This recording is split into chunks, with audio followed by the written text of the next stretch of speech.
بسم اللہ الرحمن الرحیم۔ شب برات کے متعلق پیغام آپ حضرات تک پہنچانے کی کوشش کی جا رہی ہے۔ ان میں سے ایک اور یہ پیغام آپ حضرات تک پہنچانا ضروری سمجھ رہا ہوں۔ شب برات کے منکرات کے متعلق لوگوں کی دو قسم ہیں۔ ایک وہ لوگ ہیں کہ جو اپنے آپ کو دیندار سمجھتے ہیں، دوسرے وہ لوگ ہیں کہ جو دیندار نہیں ہیں۔ دیندار لوگوں کا اس رات میں عالم یہ ہے کہ وہ شب بیداری کے عنوان سے میلہ اور مجمع اور لوگوں سے روپیہ اور پیسہ اکٹھا کر کے چائے اور ناشتے کا انتظام ہی کو سب سے بڑی عبادت سمجھتے ہیں، اور اپنی مساجدوں میں علماء کرام کی تقریریں اور بیانات رکھتے ہیں اور پوری رات جلسہ سنتے ہیں۔ جب جلسہ ختم ہونے کا وقت آتا ہے، جلسہ ختم ہوتا ہے، تو ان میں سے اکثر لوگ جا کر کے سو جاتے ہیں، انہیں فجر کی نماز کی کوئی پرواہ نہیں رہتی۔ حالانکہ یہ رات جلسے اور جلوس کی رات نہیں ہے، یہ رات بیانات سننے کی رات نہیں ہے، یہ رات علماء کی تقریریں سننے کی رات نہیں ہے۔ یہ رات تو اللہ تبارک و تعالیٰ کی ایک نعمت ہے، اور یہ رات تو گوشائے تنہائی اختیار کر کے اللہ تبارک و تعالیٰ کے ساتھ اپنے تعلق کو مضبوط کر کے اللہ تبارک و تعالیٰ سے رو دھو کر کے اپنے گناہوں کو بخشوانے کی رات ہے۔ یہ جلسے جلوس کی رات نہیں ہے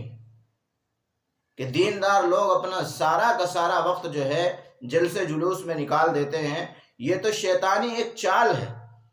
تاکہ آپ کو عبادت سے اور اللہ کے ساتھ تعلقات کو مضبوط کرنے سے روکے رکھے۔ یہ شیطانی چالیں ہیں، تو اس لیے ان چیزوں سے بچنا ضروری ہے۔ اس کے بعد مساجدوں کا حال یہ ہے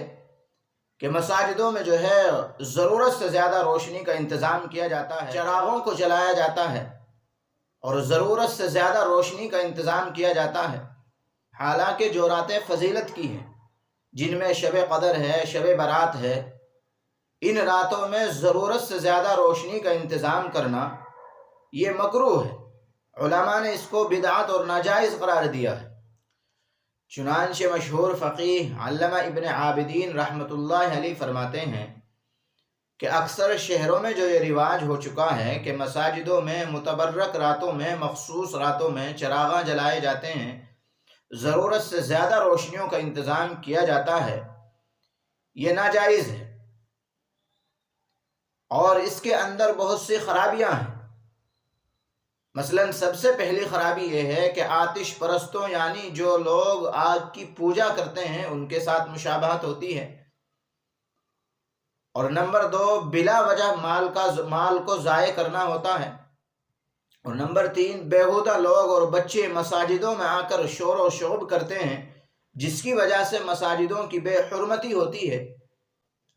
ایسے ہی شرح معذب میں امام نووی رحمۃ اللہ علیہ فرماتے ہیں کہ ہمارے بڑے بڑے اماموں نے جو تصریح فرمائی ہے کہ مسجدوں میں چراغوں کا جلایا جانا اور ضرورت سے زیادہ روشنیوں کا انتظام کیا جانا یہ ناجائز اور بدعات ہے، خواہ رمضان شریف میں جلایا جائے یا رمضان کے علاوہ جلایا جائے۔ اس لیے ان تمام باتوں سے ہمیں پرہیز کرنا چاہیے۔ جو باتیں آپ صلی اللہ علیہ وسلم ہم کو بتا کر کے گئے ہیں بس انہی پر عمل کرنا چاہیے، اپنی طرف سے کسی بھی عمل میں کوئی بڑھوتری نہیں ہونی چاہیے۔ یہ دین ہے، دین کا تقاضا یہ ہے کہ آپ صلی اللہ علیہ وسلم سے اور صحابہ رضی اللہ تعالی عنہم سے جو طریقہ رائج ہے اور جو طریقہ وہ ہمیں بتا کر کے چلے گئے ہیں اسی طریقے پر ہم اپنی عبادت کو کریں، تبھی ہم کامیاب ہیں۔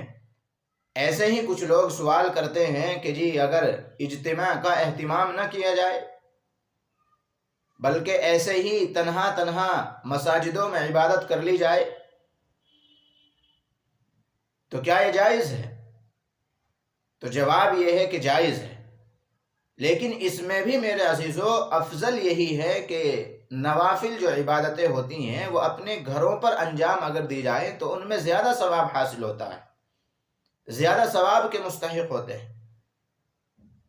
اور ہم کیا چاہتے ہیں؟ ہم چاہتے ہی یہی ہیں کہ ہمارے نامہ اعمال میں ذخیرہ ثواب کا زیادہ سے زیادہ اکٹھا ہو، زیادہ سے زیادہ ثواب ہمیں حاصل ہو، تو جب ہماری خواہش یہی ہے، چاہت یہی ہے، تو پھر ہم اپنی عبادت کو اپنے گھروں پر انجام دیں، کیونکہ ثواب زیادہ چاہیے، اور زیادہ ثواب ہے اپنے گھروں پر عبادت کرنے میں۔ اس لیے نفلی عبادت اپنے گھروں پر انجام دی جائے۔ یہ میں نہیں کہہ رہا ہوں، اللہ کے نبی صلی اللہ علیہ وسلم کا فرمان ہے کہ فرض نمازوں کے علاوہ آدمی کی ہر نماز، فرض نمازوں کے علاوہ آدمی کی ہر نماز اپنے گھر پر ادا کرنا افضل ہے بنسبت اس کو میری مسجد میں ادا کرنے کے۔ یعنی مسجد نبوی سے بھی زیادہ افضل ہے کہ نفلی عبادات اپنے گھروں کے اندر انجام دی جائے، وہاں ان کو زیادہ ثواب حاصل ہوتا ہے۔ اسی طرح کچھ لوگوں کا سوال یہ ہے کہ جی مساجدوں میں جا کر کے روشنیوں کا انتظام ہوتا ہے اور وہاں لوگوں کی آواجاہی کی وجہ سے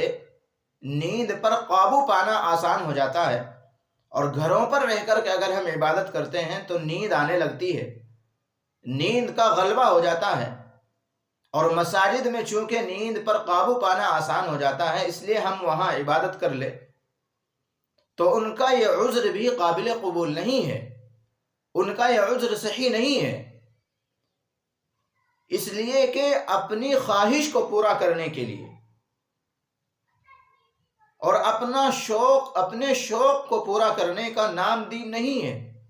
دین نام ہے احکام شریعت کی اتباع اور رسول اکرم صلی اللہ علیہ وسلم کی سنت کی پیروی کا۔ اگر ہمیں عبادت کے چند لمحے احکام شریعت کی اتباع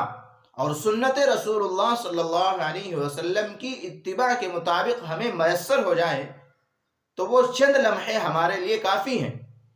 اس لیے کہ اللہ تبارک و تعالیٰ کے یہاں یہ نہیں دیکھا جاتا کہ کس نے کتنی عبادت کی ہے، کتنے گھنٹے عبادت کی ہے۔ اللہ کے یہاں تو صرف اور صرف اخلاص دیکھا جاتا ہے کہ اس بندے نے کتنے لمحے اخلاص کے ساتھ عبادت کی ہے۔ اللہ کے یہاں اس آدمی کی عبادت قبول نہیں ہے کہ جو ریاکاری کے ساتھ پوری رات جاگتا ہو، پوری رات شب بیداری کرتا ہو۔ اس لیے اللہ کے یہاں تو اخلاص کی قدر ہے، اخلاص کا اگر ایک لمحہ آپ کو میسر ہو جائے تو وہ انسان کے لیے کافی ہو جاتا ہے۔ اس لیے ان کا یہ عذر صحیح نہیں ہے کہ جی ہمیں نیند آ جاتی ہے اور گھر پر عبادت نہیں ہو پاتی۔ آپ چند لمحہ اللہ کی اخلاص کے ساتھ عبادت کر لیں، انشاءاللہ وہ آپ کے لیے کافی ہو جائے گی۔ یہ حال تو تھا ہمارے دیندار لوگوں کا، اور ہمارے جو غیر دیندار لوگ ہیں ان کا حال، ان کا عالم یہ ہے کہ وہ اس رات کو کھیل تماشے کی رات سمجھتے ہیں۔ انہوں نے اس رات کو کھیل تماشے کی رات بنا لیا ہے، اور وہ اس رات میں ایسی بیہودہ حرکتیں اور طرح طرح کی خرافات، طرح طرح کی بیہودہ باتیں اور آتش بازی، گولے پٹاخے چھوڑتے ہیں کہ اگر کوئی اجنبی آدمی مسلمان کی بستی سے گزر جاتا ہے تو وہ یہی محسوس کرتا ہے کہ شاید یہ مسلمانوں کی بستی نہیں ہے، یہ تو غیر مسلموں کی بستی ہے۔ بالکل وہی ہندوؤں کی ہولی کی طرح پٹاخے چھوڑے جاتے ہیں، اور شام ہی سے وہ مظاہرہ ہوتا ہے کہ اس کو بیان نہیں کیا جا سکتا۔ یہ گناہ بے لذت تو ہر جگہ اور ہر وقت حرام ہے ہی، لیکن جس رات میں رحمت خداوندی آپ کو استغفار کی طرف بلا رہی ہے، آپ کی مغفرت کر رہی ہے، آپ کو مغفرت کی طرف بلا رہی ہے، اس رات میں اس طرح کی بیہودہ حرکتیں بڑی تکلیف دہ بات ہیں۔ ایسے ہی کچھ نوجوان شہروں کے اندر اپنی بائکوں کو روڈ پر اور سڑکوں پر نکال کر کے اس طرح تیزی کے ساتھ دوڑاتے ہیں اور اس طرح اپنی بائکوں سے کرتب دکھاتے ہیں کہ کتنوں کے نہ جانے ہاتھ اور پیر ٹوٹتے ہیں۔ وہ نوجوان اپنے گھر والوں کے بارے میں کچھ نہیں سوچتے کہ ہمارے گھر والوں کا حال کیا ہوگا، خدا نہ خواستہ کوئی حادثہ ہو جائے، خدا نہ خواستہ کوئی پریشانی لاحق ہو جائے تو ہمارے گھر والوں کا حال کیا ہوگا۔ اس مقدس رات میں نوجوانوں کو اس طرح کی بیہودہ باتیں کہ جس سے ان کی آخرت تو تباہ ہوتی ہی ہے، دنیا بھی ان کی تباہ و برباد ہو جاتی ہے، اور ان کے اس عمل کی وجہ سے اسلام کی چھوی خراب ہوتی ہے۔ غیر مسلموں کو اسلام اور مسلمانوں کے بارے میں غلط پیغام جاتا ہے، ان کو بولنے کا موقع ملتا ہے۔ ایسے ہی لوگوں کے بارے میں ہے کہ نہ خدا ہی ملا، نہ وصال صنم، نہ ادھر کے رہے نہ ادھر کے رہے۔ ایسے ہی کچھ لوگ اس رات میں حلوہ بناتے ہیں، پوری بناتے ہیں، مسور کی دال کا کچھ جگہ خاص اہتمام کیا جاتا ہے۔ یہ تمام کی تمام باتیں بے فضول ہیں، شریعت میں ان کی کوئی اصل نہیں ہے۔ اس لیے پوری بات کا خلاصہ یہ ہے کہ اس رات کو غنیمت سمجھ کر کے